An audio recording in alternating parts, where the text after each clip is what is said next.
Yes, our next stop is Sagada. So, maging activity namin dito, syempre, mostly dahil Sagada. Once nga sinabi nating Sagada, it means mga bukid to. Diba? Yung last naming pinuntahan is Sagada din. Dun sa Eco Valley, or natawag na nila na Paitokan. So next namin pupuntahan dito sa Sagada ang yung Marlboro Hills at ang yung Blue Soil.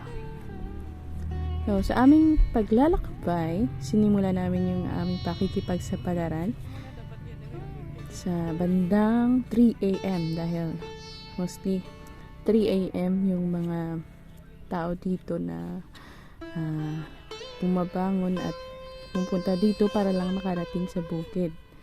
Ayon sa kanila, ang Marlboro Hills ay pinakamataas na tuktok ng Sagada na may nakakamanghang 360 na walang harang na tanawin ng mga bulubundukin. So, isa rin itong magandang viewpoint ng pagsikat ng araw at dagat ng mga ulap. So, excited kami. Isa ito sa mga gusto namin makita, yung dagat ng mga ulap. As we see sa Facebook, maganda talaga yung mga picture nila doon. So, mula sa jump off point, inabot kami ng humigit kumulang ng 3 oras sa pagte-trekking namin upang marating lang yung tuktok. So, akala namin magiging madali yun kasi malimig man ang klima. Pero, naging mahirap kasi yung mostly yung mga daan is matataas na mga lugar. Lalo na kung palagi kang humihinga ng malamig na hangin. So, mahirap talaga. May mga konting tips din akong ibibigay sa inyo para mas na pumunta kayo ron, maging ready kayo. At isa pa, mas maganda kung nakalagay dito yung mga dapat yung dadalhin papunta dun sa Marlboro Hills. So, ang pinakamahusay na oras yung pinabisitahin ay Sagada sa panahon ng mga malamig na panahon. Ito ay mula sa Nobyembre hanggang Pebrero. Asahan na magiging abala ang lugar na tuwing Holy Week, December at holiday. Siguradong maraming tao doon na pumupunta. So, ang perfectong oras upang bisitahin ang Marlboro Hills ay bago pagsikat o paglubog ng araw. Schedule din ang inyong pagbisita sa karaniwang araw upang maiwasan ang maraming tao. Makikita din natin sa video na marami talaga yung tao na pumupunta doon. So, ano lang ang mga dapat natin ipack papunta doon? Una, mga damit na malamig. Yung mga magagaan na damit para hindi ka mahihirapan na sa pag-akyat mo doon. Mga sandalias, chinelas, then tumbler, at saka may mga camera kayo doon, protection para sa camera nyo, at dagdag na shirt na din para sa it's up to you kung mag-change ka doon kasi sa tuktok doon may CR lang din naman. Ngunit kung kukuha kayo ng pribadong paglilibot, maaari mong baguhin ang iyong itinerary batay sa iyong kagustuhan. Ang distansya ng Banawe hanggang Sagada ay 83.3 km. Humigit kumulang 3 oras na biyahe. So, sa pamagitan ng Mountain Province Road. Ang tinatayang budget para sa aktibidad na Sagada na kinabibilangan ng Marlboro Hills or Blue Soil Hills Reverse ay nasa sobra ng, sa estimate ko lang is mga 1.5 siguro bawat tao. So, kinakwenta ko ito batay sa package na binigay, pero depende rin sa mga tour provider nyo kung magkano yung kanilang budget para sa Sagada tours. So yun lang yung mga tips para at least maging ready kayo papunta doon. At isa pa, need nyo rin maging matibay yung tuhod nyo dahil sa mahabang lakarin, yung mga matataas na part ng bundok. At saka mai-enjoy rin kahit mataas dahil marami ka rin mga kasabayan doon. Hindi ka maboboard. Katulad nito. Dami ng tao. So, tsaka malamig na din. At tsaka, while you are walking, marami ring mga magagandang views na makikita. Katulad ng mga kakahuyan na to. Dahil pwede ka rin makapag-picture dito.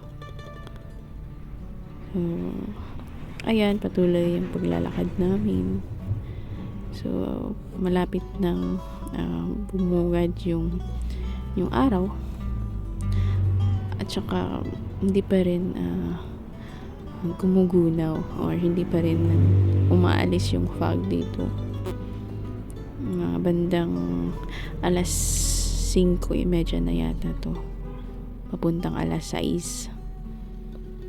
So, ayan. Parang nasa movie lang. No? First time ko itong ma-experience yung mag-hike. Kaya, need talaga ng pahinga before tayo mag-trek at i-ready talaga yung ating mga tuhod. So kami hindi namin expect na ganito pala kalayo yung aming lalakarin. But worth it naman. Dahil syempre ginusto namin to eh. Kailangan naming tapusin tong tour na to. At least as we get older, may rin kami, may i-share din kami sa mga nakabata naming kapatid, mga pinsan or mga relatives namin na accomplish namin yung trekking sa Sagada. Worth it naman kahit ganun. Worth it yung pagod, worth it yung punta namin doon. There you go, papunta na kami sa Marlboro Hills na tinatawag nila, kung saan dito natin makikita yung Sea of Clouds. Ayan na. Talagang excited na kami na makita yung clouds. Pero yung sa isip ko, bakit hindi pa rin natatanggal yung mga fog na to? Ano kaya to? Magpapakita ba yung Sea of Clouds na dito? So, nung marating namin yung tuktok ng Marlboro Hills, nakita namin doon may mga food stalls na malapit sa entrance.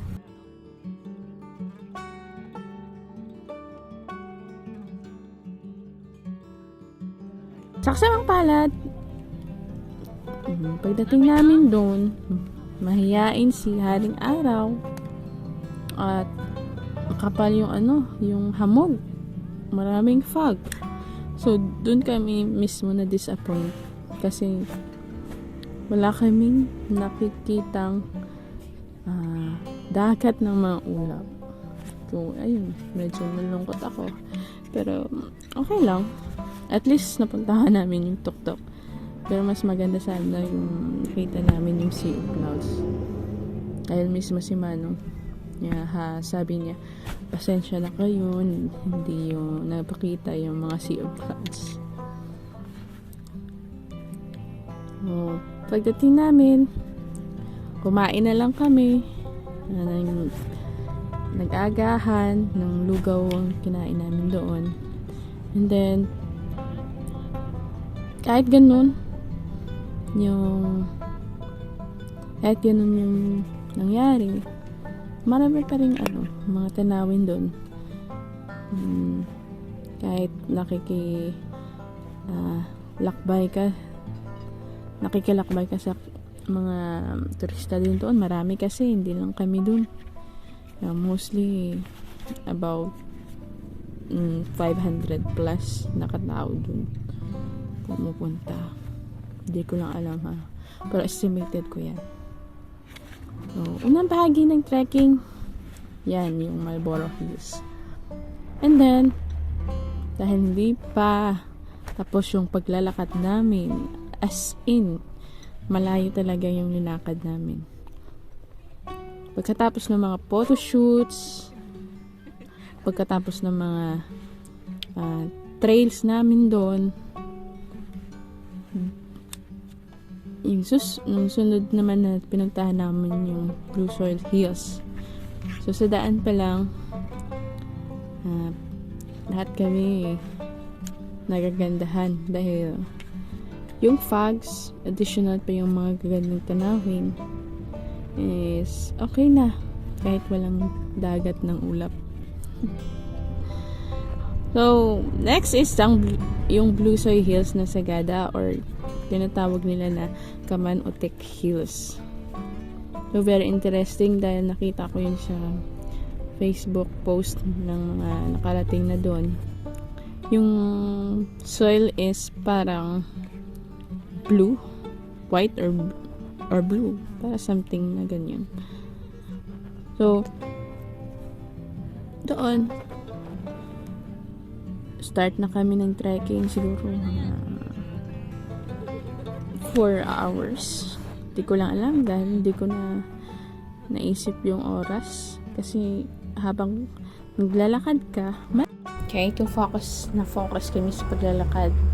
Pero makita din natin dito na marami ring mga nag-stop over dito. At saka yung iba bumalik na lang dahil hindi na sila siguro pupunta dun sa Blue Soil na tinatawag. So about siguro mga 3 hours din, or more than 3 hours din yung lalakarin namin papuntang Blue Soil. Ayan, as you see, nakatungkod kami dahil medyo putik yung daan. Hindi naman masyado kasi yung siguro sa fog, kaya ganyan yung daanan. Ayun, dyan maganda sana dun malapad-lapad ng kabukiran dito. So lahat paglalakad lang yung makikita mo dito. Lumakad papuntang Blue Soil. Enjoy na lang natin yung mga tanawin dito.